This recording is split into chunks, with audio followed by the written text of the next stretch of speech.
Traded like a broken commodity by her own blood, 24-year-old Stella was handed to Chicago's most ruthless syndicate boss to settle a debt. Her parents called her Barren, useless, but Kevin Castiglione, a lethal widower with 4 grieving children, was about to prove them violently, beautifully wrong. Stella Whitmore sat in the sterile, fluorescent-lit office of Dr. Harrison Sterling at Northwestern Memorial Hospital, her hands trembling so violently she had to interlock her fingers to keep them still. The air in the room smelled of rubbing alcohol and expensive cologne. "I'm sorry, Stella," Dr. Sterling said, pushing a thick manila folder across his mahogany desk. His voice was practiced, devoid of any real empathy. "The tests are conclusive. It is a severe case of premature ovarian failure, compounded by aggressive uterine scarring. Your chances of conceiving a child are mathematically 0. You are, for all medical intents and purposes, barren." The word echoed in her mind like a death knell. Barren. In the high society circles of Chicago's Gold Coast, a woman's worth was often measured by the heirs she could produce to secure family alliances. For Stella, who had dreamed of motherhood since she was a little girl, the diagnosis was a physical blow to her chest. She couldn't breathe.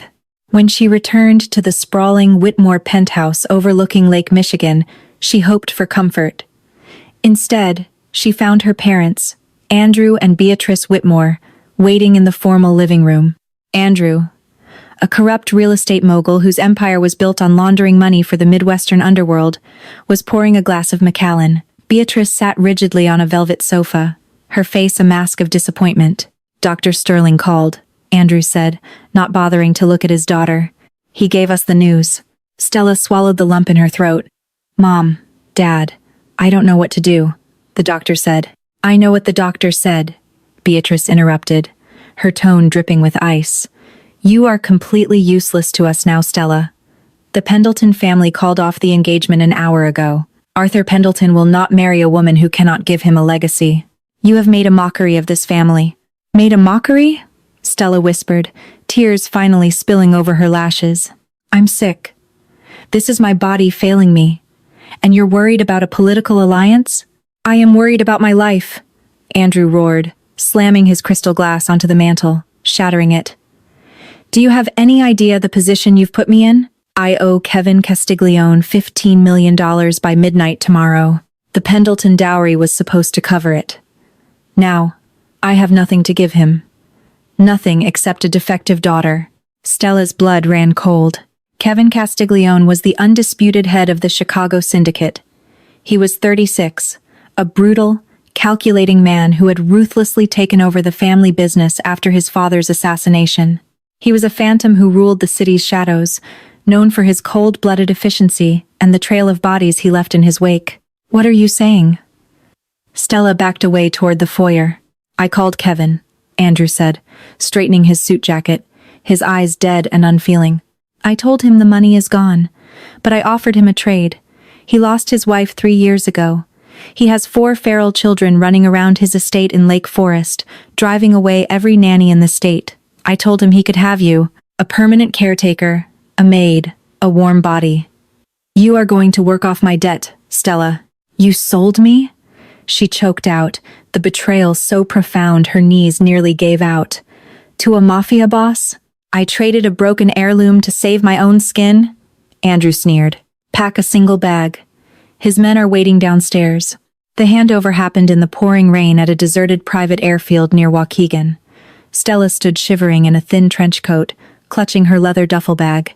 A fleet of black SUVs idled on the tarmac. The door of the lead vehicle opened, and Kevin Castiglione stepped out. He was devastatingly imposing.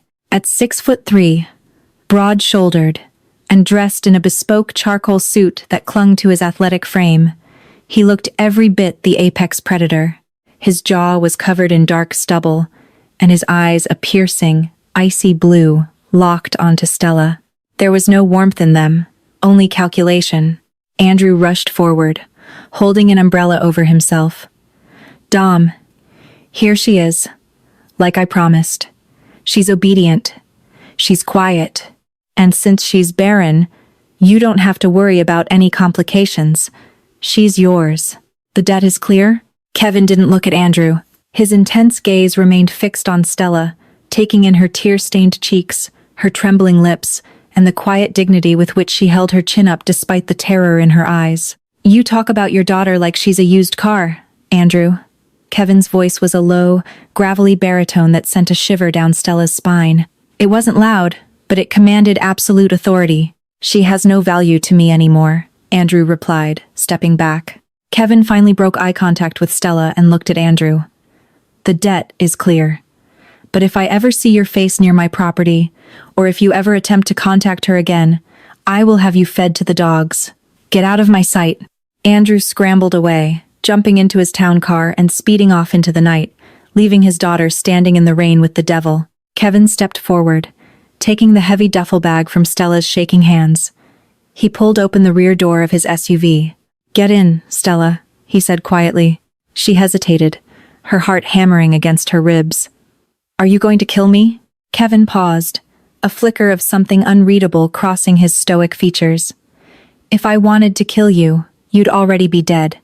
I need a mother for my children. You need a place where you aren't treated like garbage. Get in." The drive to the Castiglione estate in Lake Forest took an hour. The silence in the back of the SUV was suffocating.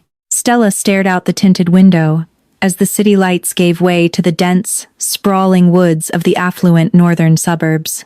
"You should know what you're walking into," Kevin said suddenly, breaking the silence.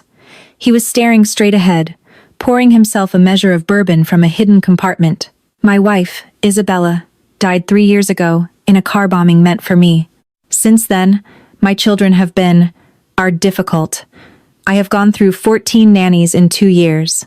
Stella turned to him. 14? "They are grieving, and they are angry," Kevin said, taking a slow sip of his drink. "Leo is 14. He thinks he needs to be the man of the house.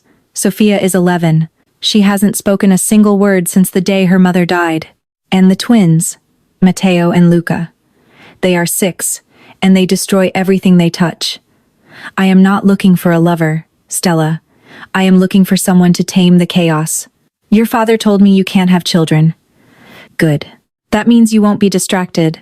These 4 will take everything you have." Stella felt a strange pang in her chest. Kevin wasn't being cruel. He was being ruthlessly pragmatic. He was a man drowning in an ocean of violence, desperately trying to keep his children from going under. The iron gates of the estate swung open, revealing a massive stone mansion that looked more like a fortress. Armed guards patrolled the perimeter. The moment Kevin unlocked the heavy oak front door, a glass vase shattered against the wall, missing his head by inches. Stella gasped, jumping back. "I hate you! You let her leave!" a high-pitched voice screamed. At the top of the grand sweeping staircase stood a 6-year-old boy, his face red with fury, holding a wooden toy train ready to throw. Next to him was his identical twin, crying hysterically. In the hallway, a middle-aged woman in a nanny's uniform was rushing out with a suitcase, looking terrified. "Mr. Castiglione, I quit. They are monsters. They locked me in the pantry and set a fire in the trash can," the woman shrieked, sprinting past Kevin and Stella into the rainy night. Kevin sighed, pinching the bridge of his nose. "Matteo, put the train down." "No!" Matteo yelled, aiming at Stella. Before Kevin could step forward, Stella moved. She didn't yell. She didn't cower. She walked calmly to the bottom of the stairs, ignoring the shards of glass near her boots. She sat down on the bottom step, uncaring that her wet coat was soaking the expensive Persian rug. She looked up at the angry little boy. "That's a very nice train. Is it an old steam engine?" Matteo blinked, thrown off guard. He had expected her to scream. He lowered his arm slightly. "It's the Union Pacific. I like the Union Pacific," Stella said softly, keeping her voice incredibly gentle. "My name is Stella. I know you're very angry right now. I'm angry too. My family just sent me away, and I had to leave my home. It's scary, isn't it?" Matteo's lower lip quivered. The other twin, Luca, stopped crying and peeked through the banister. "You don't have a mommy either?" Luca sniffled. "I have a mommy, but she didn't want me," Stella said, the raw honesty of her words making Kevin stiffen behind her. He watched her, utterly captivated by how easily she was dismantling the boy's defenses. "But I'm here now, and I brought chocolate in my bag. Do you guys like chocolate?" Within 5 minutes, Stella had both twins sitting on the stairs beside her, eating premium Swiss chocolate she had packed in her bag. From the shadows of the second-floor landing, two older figures watched. Leo, a tall 14-year-old with his father's dark hair and intense eyes, scowled. Beside him stood Sophia, a fragile-looking girl with hollow eyes, clutching a ragged teddy bear. Stella looked up and met Leo's defiant glare. She offered him a small, respectful nod, not trying to force a connection. Then, she looked at Sophia. She didn't ask the girl to speak. She just offered a warm, sad smile that seemed to say, "I know it hurts." Sophia stared back, her grip on the bear loosening just a fraction. Over the next 3 weeks, Stella transformed the Castiglione household. She didn't try to be their mother. She became their sanctuary. When Matteo and Luca had night terrors, she didn't send them back to bed. She built pillow forts in the living room and read them stories until they fell asleep. When Leo was suspended from his elite private school for fighting, Stella didn't yell at him. She sat him down, cleaned his bloody knuckles, and asked him why he fought. When he confessed that a kid had insulted his dead mother, Stella took him to a boxing gym the next day to teach him how to channel his rage safely. And for Sophia, Stella simply sat with her in the estate's greenhouse, repotting orchids in comfortable silence, demanding nothing. Kevin watched it all. He watched as the heavy, suffocating gloom that had choked his home for 3 years began to lift. He watched the way Stella's face lit up when the twins giggled, and he felt a dangerous, unfamiliar tightening in his chest. He found himself leaving his illicit businesses early just to come home and sit in his leather armchair, pretending to read reports while secretly listening to Stella sing softly in the kitchen. Late one night, after the kids were asleep, Stella was in Kevin's home office, looking for a specific book on botany for Sophia. The room was dark, illuminated only by the moonlight filtering through the French windows. As she reached for a book on the shelf, her sleeve caught on a stack of files on Kevin's desk, sending them crashing to the floor. "Damn it," she muttered, dropping to her knees to gather the scattered papers. As she stacked them, a specific logo caught her eye. It was the letterhead of Northwestern Memorial Hospital. It was her own medical file. Frowning, Stella opened it. Why would Kevin have her full, unredacted medical history? As she flipped through the pages, her heart stopped. Attached to her diagnosis was a printed email exchange. It was between Dr. Harrison Sterling and her father, Andrew Whitmore. "Andrew," the email read, "the continuous, low-dose administration of mifepristone and the synthetic hormone blockers via her dietary supplements has achieved the desired effect. Her ovarian function is suppressed, and the scarring mimics severe endometriosis. As requested, I have diagnosed her as permanently infertile. The trust fund stipulating she must bear an heir by 25 to inherit the Whitmore estate is now void. The money defaults to you. My fee for this falsification is $2 million, payable to my offshore account." Stella stopped breathing. The paper shook violently in her hands. She wasn't barren. She never was. Her own father had poisoned her, paid a corrupt doctor to fake a permanent diagnosis, and sold her to a mob boss, all to steal her inheritance. Suddenly, the heavy oak door of the office clicked shut. Stella gasped and spun around. Kevin was standing in the doorway, his broad frame blocking the exit. His eyes fell to the file in her trembling hands. "I see you found it," Kevin said, his voice dangerously calm as he slowly stepped into the room. The heavy oak door of the office clicked shut, the sound echoing like a gunshot in the silent room. Stella spun around, her breath hitching. Kevin was standing in the doorway, his broad frame completely blocking the exit. The moonlight cast harsh shadows across the sharp angles of his face. His icy blue eyes fell to the file, trembling in her hands. "I see you found it," Kevin said, his voice dangerously calm as he slowly stepped into the room. Stella backed away, hitting the edge of the mahogany desk. "You knew," she whispered, her voice cracking under the weight of a betrayal so immense it felt like physical agony. "You knew they were poisoning me. You bought me knowing I was being drugged by my own father." Kevin stopped a few feet away. The lethal aura that usually surrounded him softened, just a fraction. "No, Stella. I didn't know when I took you in. I only uncovered this 3 days ago." He reached into his tailored suit jacket, pulling out a small, encrypted flash drive, and tossed it onto the desk beside her. I don't trust anyone I do business with, especially not a desperate rat like Andrew Whitmore, Kevin explained, his tone laced with disgust. When he offered you to settle a $15 million syndicate debt, my men dug into his financials. We needed to know where his liquid assets went. What we found was a labyrinth of offshore accounts, but the most glaring anomaly was a $2 million wire transfer to a shell corporation owned by Dr. Harrison Sterling. Stella looked down at the medical file, a tear slipping free and splashing onto the falsified diagnosis. My father stole my inheritance, she choked out. My grandfather left a trust $70 million, stipulating I had to produce an heir by 25, or the estate defaulted to my parents. He wanted to ensure the Whitmore line continued. My parents didn't want a grandchild. They wanted the money. And they used a corrupt physician to slowly poison your system with synthetic blockers, mimicking irreversible ovarian failure, Kevin finished, his jaw clenched tight. They convinced Chicago high society you were a defective commodity, broke your engagement, and then sold you to me to wipe their slate clean. Stella sank into Kevin's leather desk chair, burying her face in her hands. The devastation was absolute. The parents who had held her when she scraped her knee, who had paid for her elite schooling at Francis W. Parker, had methodically dismantled her biological future for cash. The grief she had carried for months over her inability to be a mother was a manufactured lie. She expected to break down, to fall apart into a weeping mess, but as the tears dried, a new sensation began to take root in her chest. It wasn't sorrow. It was a cold, pure, incandescent rage. She lowered her hands and looked up at the Mafia boss standing before her. The hormone blockers, Stella said, her voice eerily steady.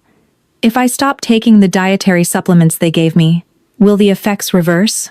I had my own syndicate doctors review Sterling's stolen files, Kevin replied, watching her intently. Yes, your system is suppressed, not destroyed. With proper medical detox, your reproductive health will return to normal within 6 months. Stella stood up. The trembling had stopped completely. Why didn't you tell me immediately, Kevin? Why wait 3 days? Because I needed to secure the proof, and I needed to know what you wanted to do. He stepped closer, the sheer physical presence of the man overwhelming. Yet, Stella didn't flinch. I am a man of violence, Stella. I handled betrayals with a bullet. But this is your blood. I have frozen Andrew's accounts and placed my men around Dr. Sterling. I have a jet fueled on the tarmac at O'Hare. I can give you $10 million right now, and you can disappear to Europe, heal, and start a new life. You never have to see me, my children, or your monsters of parents again. Stella looked toward the slightly ajar door. Down the hall, Matteo and Luca were sleeping safely in their beds. Leo was finally sleeping without his fists clenched. And Sophia, as if summoned by her thoughts, a small figure appeared in the doorway. It was Sophia, wearing an oversized nightgown, clutching her ragged teddy bear. She looked from her father to Stella, her large eyes taking in the tense atmosphere. For 3 years, Sophia hadn't uttered a single syllable. Doctors said it was trauma-induced selective mutism from witnessing her mother's death. Sophia walked slowly into the room, bypassing her father entirely, and stopped in front of Stella. She reached out, her small, warm hand wrapping around Stella's cold fingers. Don't go, a tiny, raspy voice whispered. Kevin froze, all the breath leaving his lungs.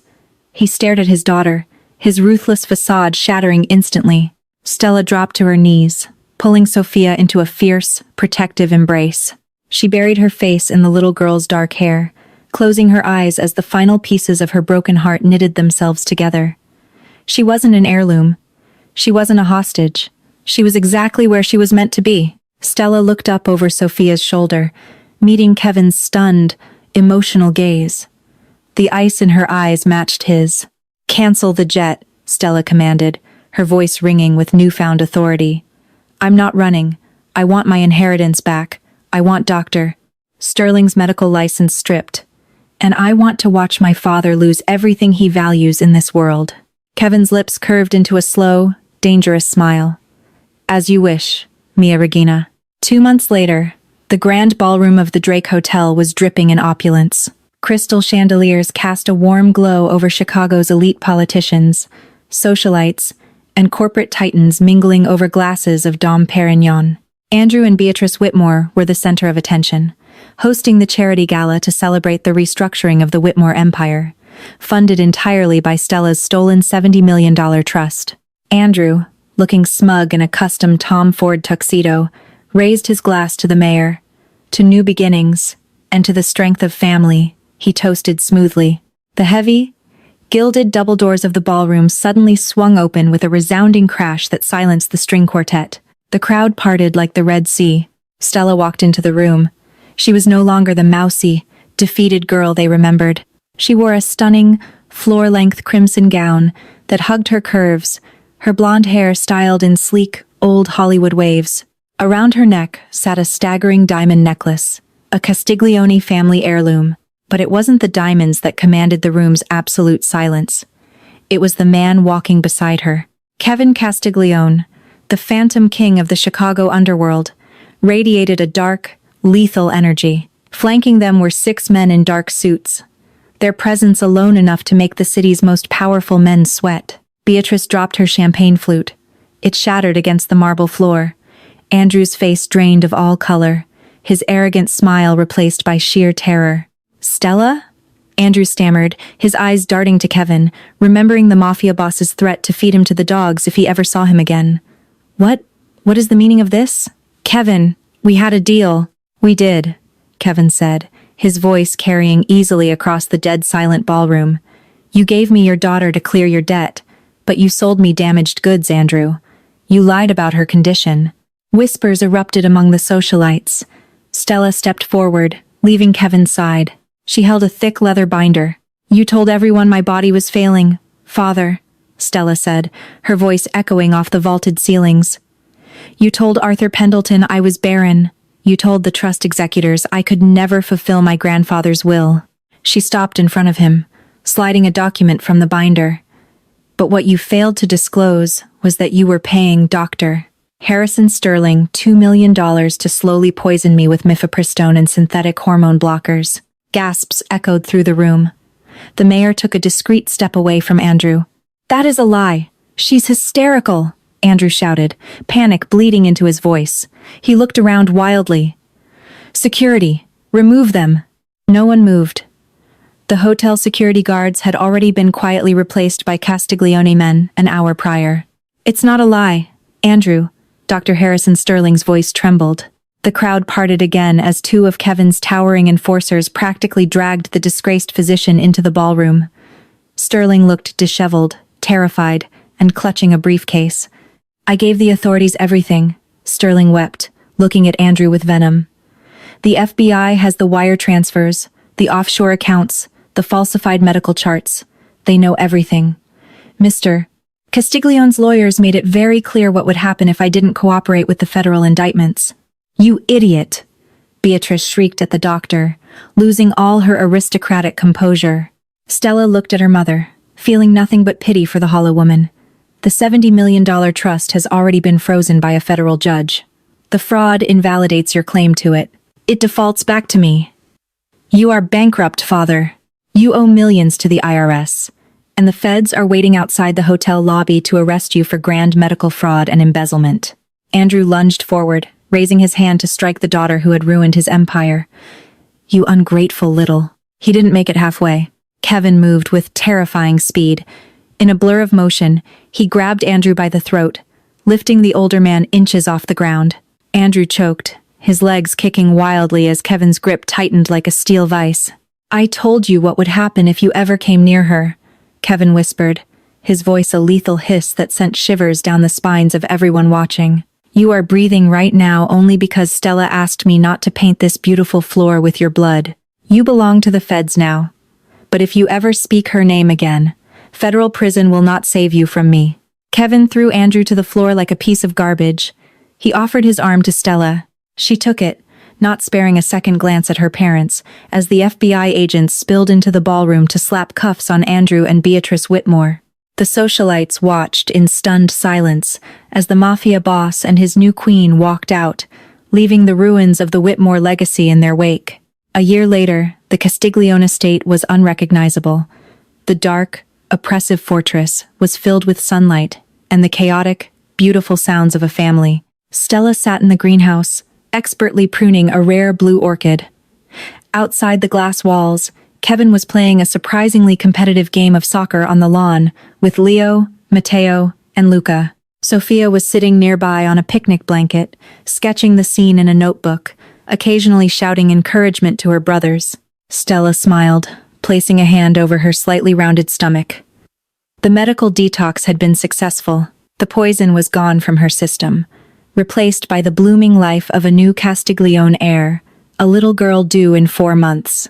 She heard the greenhouse door open and felt a familiar pair of strong arms wrap around her waist from behind. Kevin kissed the side of her neck, his breathing slightly heavy from the game. "They're cheating," Kevin murmured against her skin. "The twins are tackling me, and Leo is bribing the referee." "Sophia is an excellent referee," Stella laughed, leaning back against his broad chest. Kevin turned her around, his intense blue eyes softening as he looked down at her. He rested his hand gently over hers on her stomach. "Are you happy, Stella?" "I have everything I ever wanted," she whispered, looking out at the children who had healed her as much as she had healed them. "I was told I was a broken heirloom. Turns out, I just needed to be placed in the right home." Kevin kissed her deeply, sealing a vow that required no words. She was no longer a pawn, no longer a traded debt. She was Stella Castiglione, the mother of his children, the keeper of his heart, and the undisputed queen of his empire. Stella's journey from a discarded, barren daughter to the formidable matriarch of Chicago's most powerful syndicate is a testament to the resilience of the human spirit. She refused to remain a victim of her family's toxic greed, using her darkest betrayal as the catalyst to build an unbreakable empire of love and loyalty. In the end, true family isn't defined by blood, but by those who fiercely protect and choose you.